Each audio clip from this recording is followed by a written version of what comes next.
안녕하세요 여러분. 오늘의 천자문 사자는 189화 거하적역입니다. 개천거, 멜하 또는 연꽃하, 관역적 또는 선명할적, 지낼역이 되겠습니다. 이 관역적은 밝다, 선명하다는 뜻이 있으며 지낼역도 뚜렷하다, 분명하다는 뜻이 있습니다. 따라서 사자를 번역하면은 개천의 연꽃이 선명하고 또렷하다가 되겠습니다. 연꽃은 7, 8월 성하에 피는 꽃입니다. 따라서 사자는 이 군자가 사크한처하여 산여소요하는 계절 풍경을 묘사하고 있다 하겠습니다. 이는 다음에 연이어 나올 사자들 원망추조가 이 봄의 풍경을 말하고 비파만추가 겨울 풍경, 그리고 오동조조가 가을 풍경을 말하는 것의 다름 아님입니다. 옛 선인들은 여름꽃 중에서 군자의 삶에 가장 어울리는 꽃으로 연꽃을 꼽았습니다. 연꽃은 더러운 진흙을 뚫고 올라와 맑고 정갈한 꽃을 피우니 화려한 삶을 버리고 낙향하여 언둔의 삶을 살아가는 군자의 자태를 닮았다고 판단한 것입니다. 송나라 유학자 주돈이는 이 연을 예찬하며 지은 애연설에서 연을 이렇게 말했습니다. 연, 화지 군자자야. 즉, 이 연꽃은 꽃의 군자다. 이런 말입니다. 이 사진의 연꽃은 부여 국남지의 연꽃입니다. 국남지는 우리나라에서 가장 오래된 인공 연못으로서 백제무왕 때 이 궁궐 남쪽에 연못을 팠다는 삼국사기의 기록에 따라 국남지라 부르고 있습니다. 국남지 둘레로 약 10만 평가량 연꽃 섭지가 조성되어 있어 많은 사람들이 즐겨 찾는 부여의 관광지이기도 합니다. 부여 국남지 서동 연꽃 축제가 전국적으로 유명하니 한 번쯤 찾아가 보시는 것도 좋을 듯 합니다. 그럼 글자에 대해 살펴보도록 하겠습니다. 먼저 개천거를 설명드리겠습니다. 이 자는 수중 물건 많을 거, 그리고 밑에 나무목의 합자로 되어 있습니다. 이 수중 물건 많을 거는 손에 들고 있는 것이 많다는 의미인데, 이 소전까지는 없었던 자형이라 왜 이런 의미가 붙었는지는 알기 힘듭니다. 다만 이 클거 자체가 손에 쥐다는 속뜻이 있어서 그 영향을 받은 것 같습니다. 클거는 어찌 거로도 불리우는 자형입니다. 클거는 옛날 토목령 큰 나무 자에서 출발한 자형입니다. 건문을 보면은 지아비부 또는 이 큰대자의 장정이 크다란 자를 손에 들고 있는 모습입니다. 지아비부는 상투를 튼 사람을 그린 자형으로 일꾼, 노동자의 의미를 갖고 있습니다. 일찍이 제가 장인공이 원래 목수가 사용하던 자에서 나왔다고 한 적이 있습니다. 하지만 클거는 그보다 훨씬 큰 자로서 손잡이가 달린 구조입니다. 이렇게 큰 자는 큰 구조물을 지을 때 사용했던 것입니다. 소전으로 오면서 이 자를 진 사람들은 사라지고 이 손잡이가 있는 자만 남았습니다. 그래서 이 자는 큰 토목용 자에서 크다는 뜻으로 발전이 되었습니다. 큰 자는 보통 눈금이 없이 대략적으로 측정하는 용도였기에 이 자형에는 거칠다, 조잡하다는 의미도 있습니다. 또한 건문에서 이 큰 자를 진 모습이 방패를 이렇게 들고 잡은 것으로도 해석이 되어서 방패로 막다, 항거하다, 저항하다는 뜻도 있습니다. 그래서 보통 그가 구성자로 들어가는 경우에는 이 막다는 의미가 많습니다. 이를테면은 반륙자가 변에 들어가면은 이 발길을 막다는 막을 거가 되며, 손수자가 변에 들어가면 손으로 거부하다는 의미의 막을 거가 됩니다. 하지만 기본적으로 이 거는 이 크기를 측정하는 자를 나타낸 것이었으므로 가늠하다는 의미가 발전하여서 이 어찌 자, 곱자, 법도 등의 뜻으로 쓰이고 있습니다. 그러나 이 큰 자에 눈금을 넣은 자형이 등장하게 되는데요. 눈금을 넣은 자를 나타내기 위해서 이 화살 C가 들어간 이 모날구가 소전에서 만들어졌습니다. 이 뾰족한 촉으로 자의 눈금을 이렇게 그려 넣었기 때문에 화살 C가 들어간 것입니다. 그래서 이 모날구는 색이다는 뜻이 있습니다. 모날구의 오늘날의 의미는 모나다, 색이다, 색여 표시하다 이며 곱자, 법도, 규칙, 네모, 사각형 등의 뜻을 갖고 있습니다.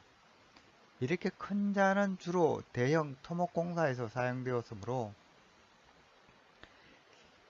옛날 토목공사는 그리고 또 나무를 자재로 이루어졌기 때문에 이 모날구에다가 이렇게 나무목이 추가되어 공사용 큰 자임을 명확하게 한 것이 이 법도구가 되겠습니다. 모날구 자체도 법도구의 의미가 있습니다. 그래서 이 두 자는 동자로 지금은 취급받고 있습니다. 하지만 이 나무목이 들어간 이 법도구는 토목공사라는 속뜻이 강합니다. 이 개청거가 사실은 그러한 경우입니다. 소전에서는 이 법도구에다가 이 물숫자를 이렇게 변에 추가하여 물과 관련된 이 대형 공사를 의미합니다. 이는 강에 세우는 교량의 공사일 수도 있고 새로운 이 물길을 내는 이 수로 공사일 수도 있습니다. 그래서 이 개청거라고 하면은 좁고 길게 판 도랑이란 그런 뜻이 있으며 다리, 교량의 뜻도 함께 갖고 있습니다. 이 밖에 도랑을 파다, 크다는 뜻을 갖고 있는 것이 이 개청거가 되겠습니다. 또 이 삼수변이 아니고 이렇게 불화자가 또 들어간 경우가 있는데요. 이거는 불을 나타내기 위한 큰 토목공사를 의미합니다. 그래서 이 불화자가 들어간 자는 횃불관으로 봉수대, 봉화를 의미하고 있습니다. 그리고 오늘날에는 횃불, 불을 일으키는 사람이라는 뜻으로도 의미가 확장되어 있습니다. 그래서 보통 이 도랑에 자라는 식물이라는 의미로 여기 풀초자가 들어가게 되면은 이게 영국 거가 됩니다. 이는 이 도랑에 습지에 자라는 식물이라는 의미입니다. 그래서 이 자는 연꽃 또는 이 토란거로도 불리웁니다. 다음 자는 연꽃하입니다. 이 자는 풀초자와 어찌하의 합자로 되어 있습니다. 이 초두머리는 풀초자가 머리에 위치할 때 쓰는 형태로서 예서에서부터 이렇게 간략화되어 사용되기 시작했습니다.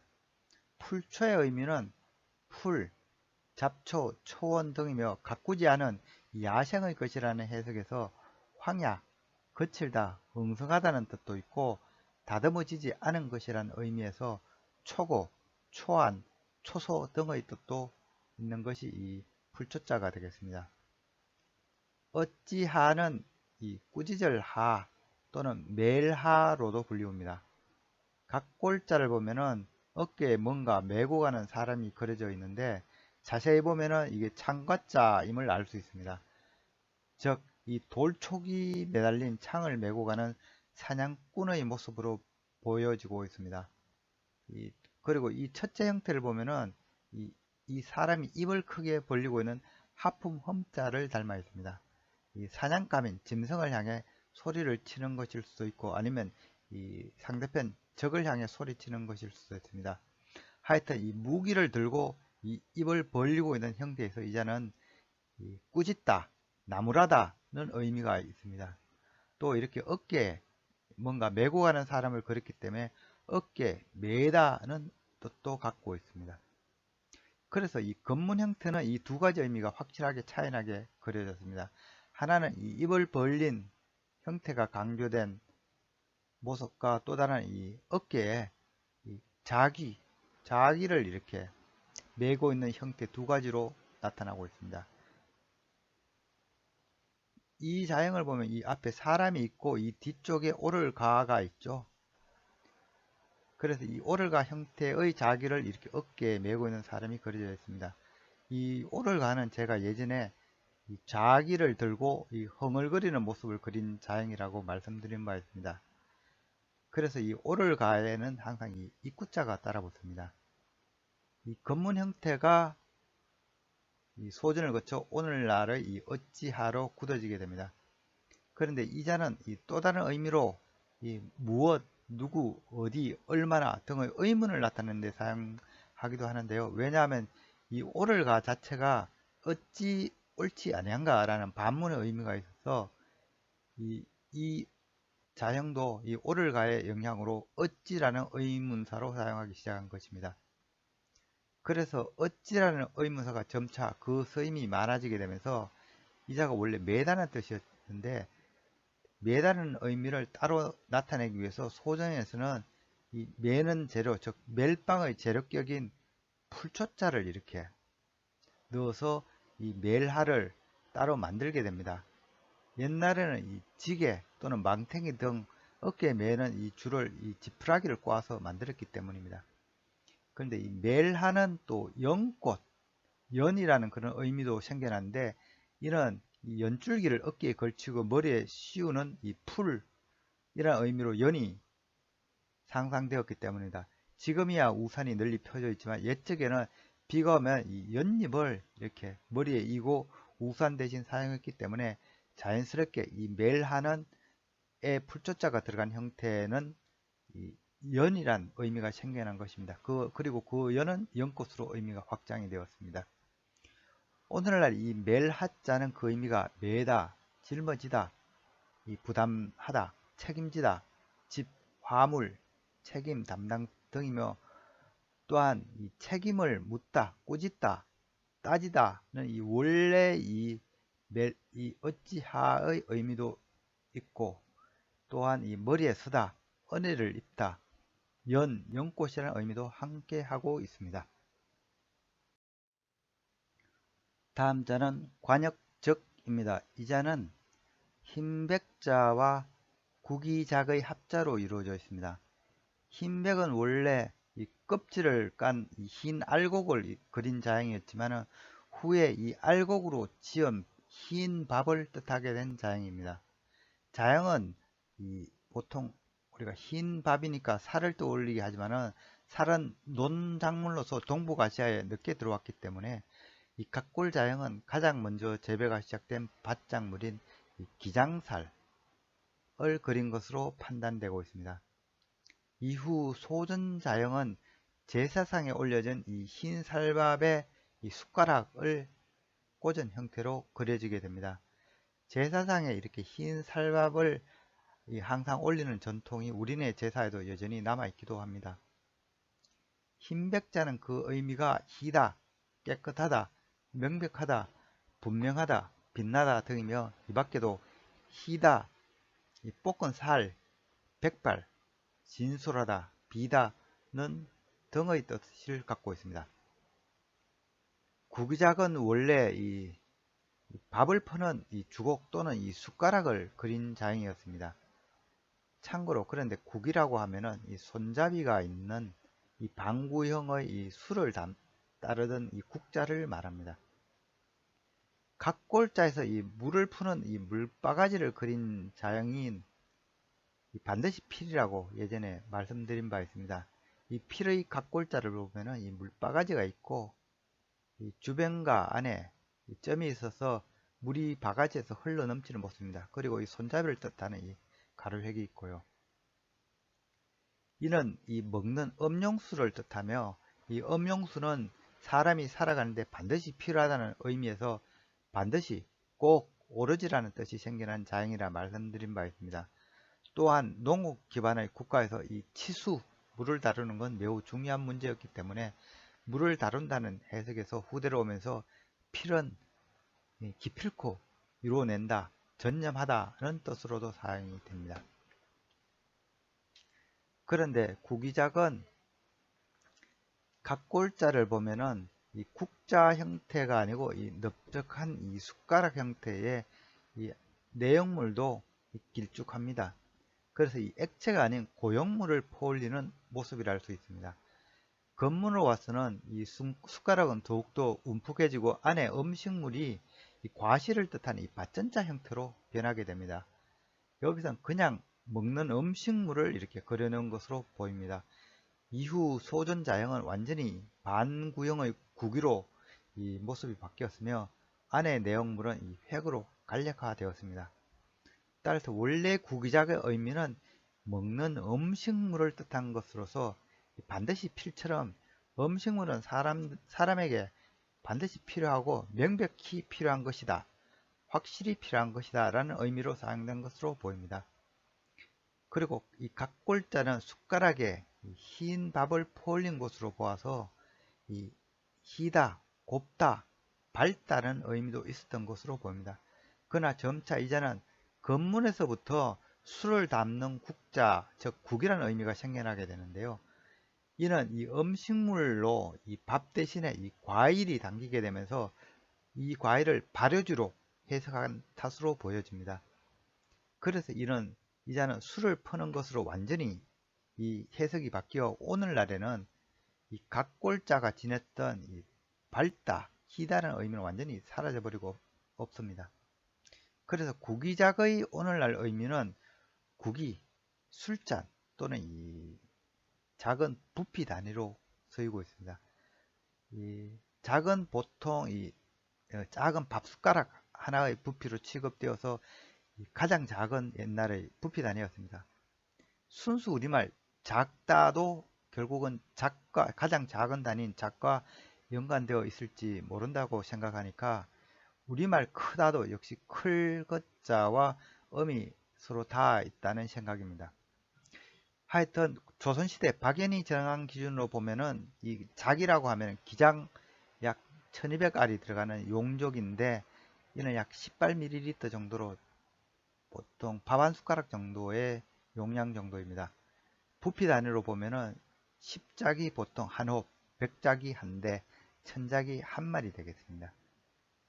이 작이 원래 뜻했던 음식물이라는 의미를 상실하게 되자 이 소전에서는 흰 밥을 뜻하는 이 흰백자와 이 구기작을 넣어서 이 관역적을 만들어서 이 흰밥, 음식물을 퍼다는 형태를 그리게 됩니다.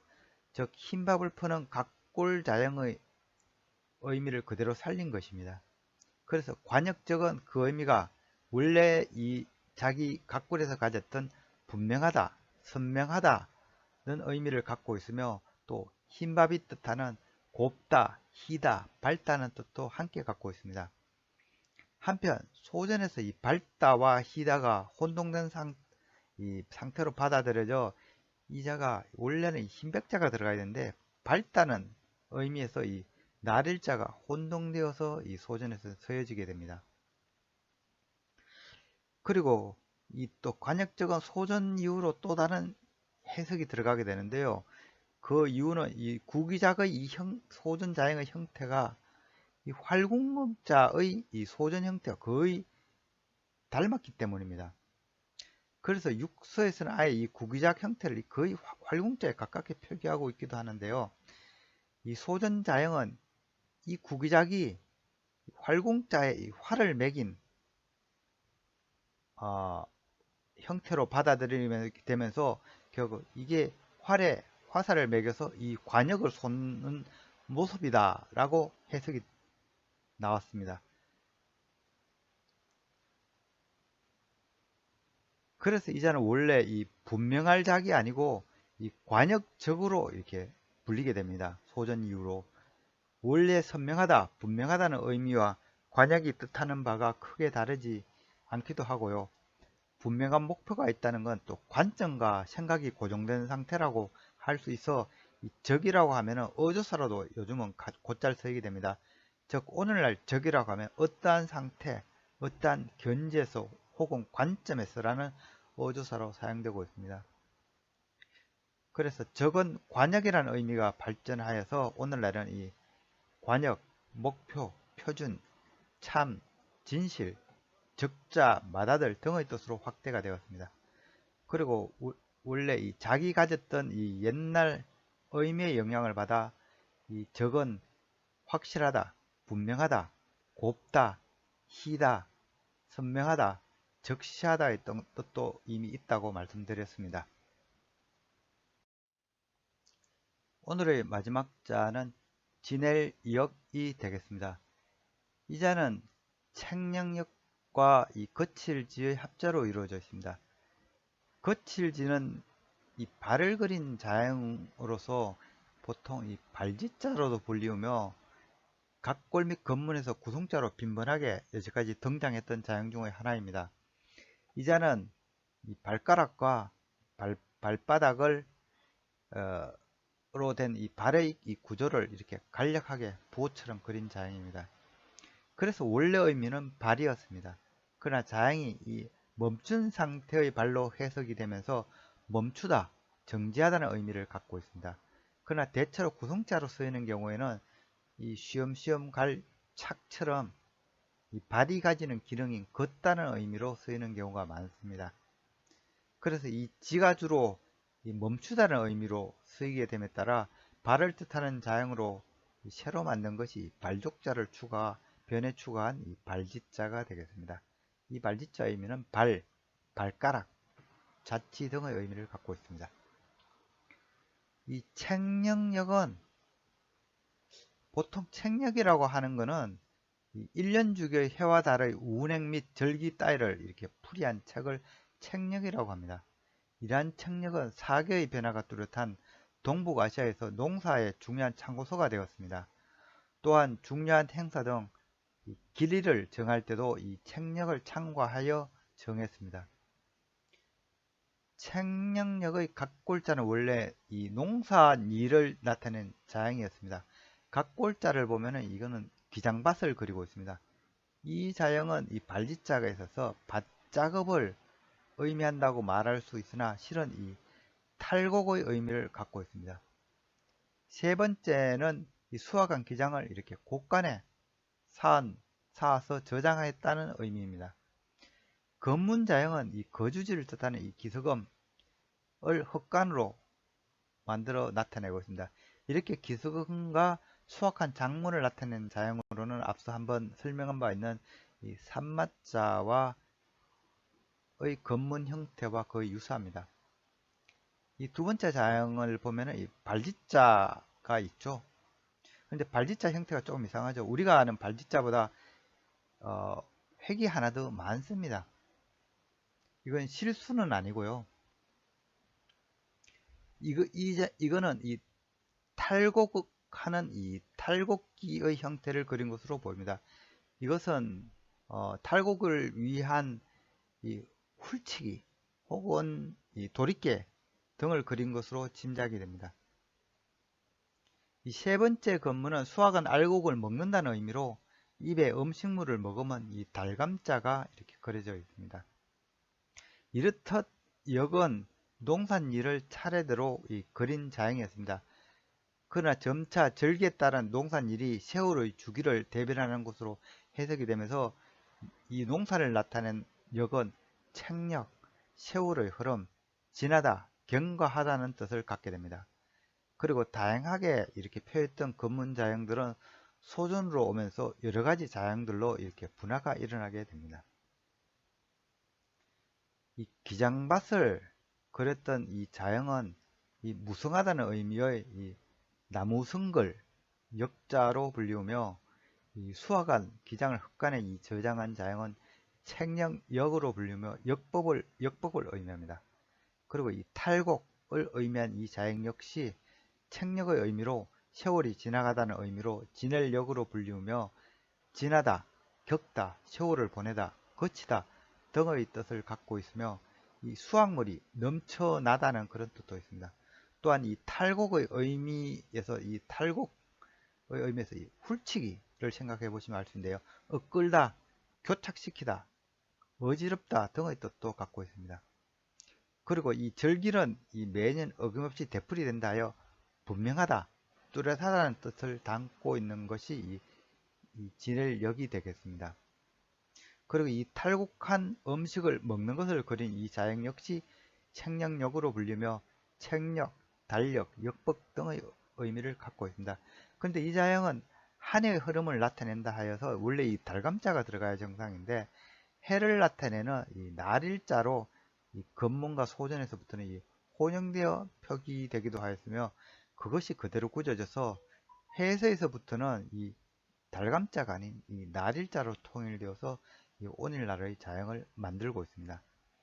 즉, 이 소전 자형들을 순서대로 보면은 밭작물들을 성장시키고 이 수확하고 탈곡해서 먹는다는 이 농사의 흐름을 나타내고 있습니다. 이들 자형 모두는 세월이 지나다 책력이라는 이 공통적인 의미를 다 갖고 있습니다. 그림은 김홍도의 타작도의 일부분입니다. 이 별을 개상이라 불리는 이 나무 덩굴에다가 쳐서 이 나랄들을 이렇게 떨구는 모습이 되겠습니다. 이상으로 오늘의 천자문사자 거하정력, 즉 도랑의 연꽃이 곱고 선명하다는 사자성어를 마치도록 하겠습니다. 이 사진은 경남 산청 수선사의 연꽃 정원이 되겠습니다. 수선사는 오래된 사찰은 아니고요. 하지만 우리나라에서 가장 아름다운 이 연꽃 정원을 가진 이 도량 중의 하나로 손꼽히고 있습니다. 이 사찰 뒤에 이 능선은 지리산 천왕봉으로 이어져 있고요. 사찰 앞의 이 연꽃 정원은 일품이라 여름철 많은 사람들이 수선사를 찾고 있다고 합니다. 사찰에서 템플 스테이도 가능하니까 한번 찾아가 보시는 것도 좋을 듯 합니다. 지금까지 시청해 주셔서 감사합니다.